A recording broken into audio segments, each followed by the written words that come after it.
Nous allons mettre un terme à une approche dépassée qui, pendant des décennies, est allée à l'encontre de nos intérêts. Au lieu de cela, nous allons commencer à normaliser nos relations.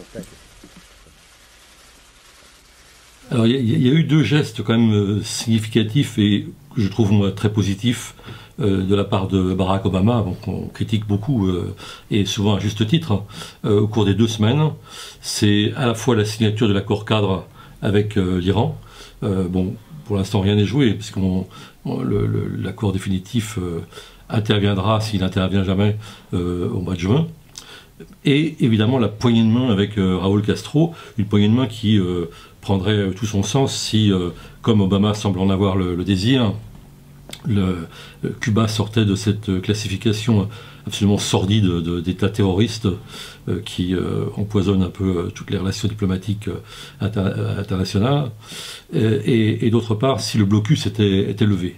Alors évidemment c'est pas la même chose, c'est-à-dire que l'Iran c'est un dossier qui est au cœur, disons, du nœud gordien du Moyen-Orient et du Proche-Orient. Cuba, c'est simplement un aggiornamento par rapport à quelque chose de complètement anachronique, voire grotesque, puisque ça nous renvoie une trentaine d'années en arrière, et il était temps que les États-Unis, sous l'impulsion d'Obama, il faut le dire, donc remédient à cet anachronisme.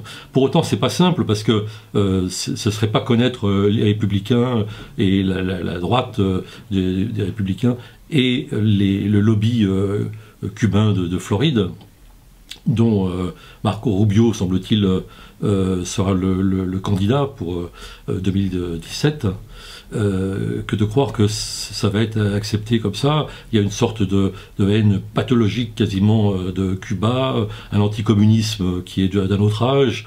Enfin bon, tout ça existe, ce dogmatisme maladif chez une partie des Américains, de cette droite américaine. Maintenant, on attendrait d'autres gestes, et en particulier, si Obama voulait vraiment marquer l'histoire, il faudrait qu'il accomplisse un geste aussi fortement symbolique et aussi significatif au Proche-Orient, et je pense en particulier à la Palestine, bien entendu. Je dis d'ailleurs que Cuba, c'est un peu la Palestine de l'Amérique latine, au sens où la charge symbolique est beaucoup plus forte, évidemment, que l'importance géographique du territoire. C'est l'échec le plus cuisant qu'ait subi Obama, c'est évidemment ce qui s'est passé avec Netanyahou. Il n'a pas réussi un seul instant à obtenir le gel de la colonisation, et il a même eu quelques velléités de remettre en cause, de réévaluer, comme il a dit, la politique américaine vis-à-vis d'Israël, et peut-être enfin de renoncer à ce veto inconditionnel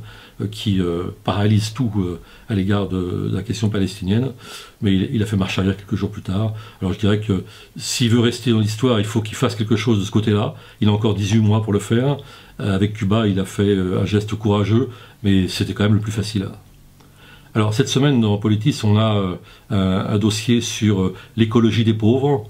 C'est un peu un titre paradoxal, mais en même temps qui se comprend très bien, c'est-à-dire que à la fois les pays pauvres, mais aussi les pauvres parmi nous, évidemment, sont pas des surconsommateurs, sont pas des gens qui roulent en 4x4, etc.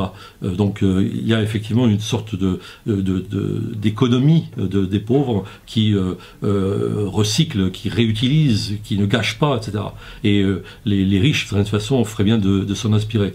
Puis il y a aussi, dans les pays du Sud, des mouvements et des associations qui sont très mobilisées sur la question du climat, et pour cause, parce que ce sont précisément ces pays qui subissent les premiers et le plus durement les effets du réchauffement climatique.